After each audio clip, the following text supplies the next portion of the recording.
Sorry students, कैसे हो आप सभी लोग। स्वागत है आप सभी का बायो स्टडीज़ यूट्यूब चैनल के ऊपर। आपको पता है इस चैनल के ऊपर आपको बायोलॉजी का प्रिपरेशन करवाया जाता है एक अनोखे तरीके से। बहुत सारी चीज़ें हम कर रहे हैं आपके लिए। शॉर्ट वीडियो में एमसीक्यू प्रैक्टिस ले रहे हैं, कम्युनिटी पोस्ट में आपकी एमसीक्यू की प्रैक्टिस ले रहे हैं, एमएसटी सीईटी की भी और स्टेट बोर्ड की भी। आपको थियरी के लेक्चर्स भी है, आपको कुछ अदर स्टडी डाउट भी है, उसके बारे में भी आपको बता रहे हैं। और हमारा ऐप भी है जिसको आप डाउनलोड करिए, जिसके ऊपर आपको स्टडी मटेरियल मिलेगा, पीवाईक्यू क्वेश्चन पेपर्स और बाकी के सारे नोट्स मिल जाएंगे। और ये जो आज हम चैप्टर नंबर 6 के बारे में मोस्ट इम्पॉर्टेंट टॉपिक या फिर क्वेश्चंस देखने वाले हैं, ये सभी हमने अच्छे से डिस्कस किया है सारी चीज़ों को कि कैसे सवाल पूछे जा सकते हैं, कौन से आ सकते हैं। ये मेरे पास क्वेश्चंस पेपर यहाँ पे है और मैं आपको बता रहा हूँ कि जो क्वेश्चन पेपर 2022 में अगर हम लेते हैं तो जिस टॉपिक के ऊपर 22 में सवाल पूछा है वो 23 में नहीं है। 23 में जो होगा वो 24 में नहीं होगा। तो कुछ सवाल मतलब नियर अबाउट हम आपका बायोलॉजी के 2-3 चैप्टर तो ऐसे ही कम कर सकते कि ये टॉपिक छोड़ दो, ये तो इसके ऊपर आएंगे ही नहीं सवाल।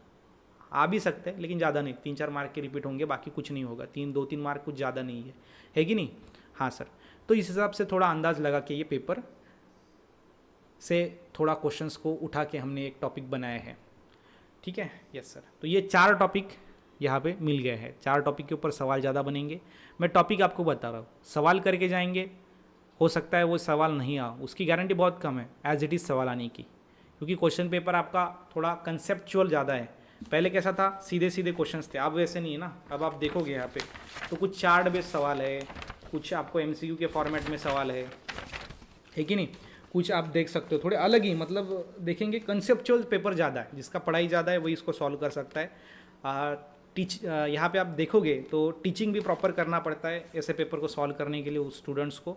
और साथ ही साथ अगर वो चीटिंग करके इसको लिखना है उसको, तो वो लिख नहीं पाएगा, है कि नहीं। बिल्कुल, पेपर वो समय पे लिख नहीं पाएगा, आउट ऑफ मार्क्स वो मिलेगा ही नहीं उसको। ठीक है, तो देखो सबसे पहला टॉपिक मैं आपको बताता हूँ। पहला है water available in soil for roots. जो सॉइल होता है उसके अंदर 4 टाइप के वाटर होते हैं जो रूट्स अवेलेबल करता है, मतलब वो लेता है। तो इसके अंदर एक तो एमसीक्यू 1 मार्क के लिए या फिर 2 मार्क के लिए सवाल। यस, 3 मार्क का सवाल नहीं बनेगा, इतना बड़ा वो टॉपिक है नहीं। उसके बाद theory on conduction of water. अब जो वाटर कंडक्ट करता है कौन, प्लांट सॉइल से, उसके ऊपर 3 साइंटिस्ट ने थ्योरी दिया था।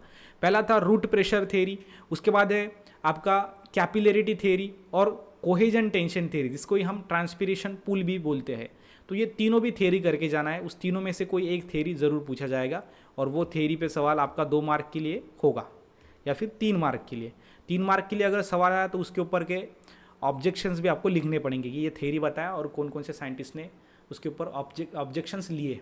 ठीक है, तीसरा टॉपिक है वो है opening and closing of stomata as it is. इसके ऊपर सवाल आ सकता है। Explain the mechanism of opening and closing of stomata. Stomata जो होता है, लीव्स के ऊपर जो स्ट्रक्चर्स, जो स्पोर्स पाए जाते हैं, वो कैसे ओपन होते हैं, कैसे क्लोज होते हैं, डे टाइम में कब क्यों ओपन होते हैं, नाइट में क्यों क्लोज होते हैं, तो वो आपको पूछा जाएगा। ये 2 मार्क के लिए आपको आ सकता है। ठीक है, बहुत कंसेप्चुअल क्वेश्चन है। तो पेपर जो डिसाइड होता है ना वो बहुत इंटरेस्टिंग होता है। कंसेप्चुअल भी क्वेश्चन होते हैं, कुछ सीधे सीधे होते हैं, कुछ एनवायरनमेंट के ऊपर होते हैं, कुछ जनरल क्वेश्चन होते हैं। उसके बाद आपका टॉपिक 4 मैंने आपको बताया वाटर पोटेंशियल। ये आपको 1 मार्क के लिए या फिर 2 मार्क के लिए सवाल पूछा जाएगा, बस ये ज़्यादा बड़ा नहीं होगा, सिंपल में 1 मार्क का ही सवाल होगा। ठीक है, हाँ सर। तो पिछले साल आपको पता है स्ट्रक्चर ऑफ रूट हेयर, उसके ऊपर सवाल आए थे।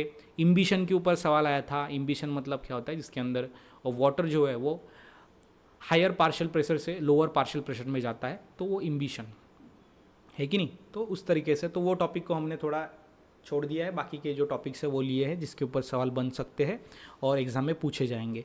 तो चैप्टर नंबर 6 अगर आप कर रहे हो तो सबसे पहले ये टॉपिक के ऊपर ध्यान दीजिएगा, उसके बाद बाकी के टॉपिक्स आप कर सकते हो। और मैंने कैसे सवाल बनते हैं वो भी मैं आपको बता दिए रहा हूँ यहाँ पे, तो आपको समझ में आ रहा है कि पेपर कैसे बनता है, कैसे टॉपिक पे सवाल पूछे जा सकते हैं। और वो विजन होना बहुत ज़रूरी है, तब जाके आप पेपर में अच्छा स्कोर कर पाओगे। डेफिनेटली मैं आपको बताता हूँ, रट्टा मत मारो। अगर रट्टा मारोगे एज इट इज़ सवाल आया तो ठीक है, नहीं घुमा फिरा के आया तो सॉल्व नहीं कर पाओगे। अगर आप पेपर देखोगे ना पिछले साल के पेपर देख लो, आप किसी भी वेबसाइट से आप डाउनलोड कर सकते हो पेपर को, 10 मिनट का काम है। पेपर को निकालो झेरॉक्स उसके बाद देखो पेपर को सॉल्व करिए। कितना कंसेप्चुअल पेपर है, कंसेप्ट ज़्यादा उसके अंदर है, सीधा सीधा सवाल नहीं है कि नहीं। बिल्कुल, तो वो आपको यहाँ पे ध्यान में रखना है। आई होप कि ये वीडियो से आपको कुछ ना कुछ फ़ायदा मिल रहा होगा। अगर फ़ायदा हो रहा है तो वीडियो को लाइक करना, चैनल को सब्सक्राइब करना। मिलते हैं नेक्स्ट वीडियो में, तब तक के लिए stay happy, stay motivate. Thank you so much.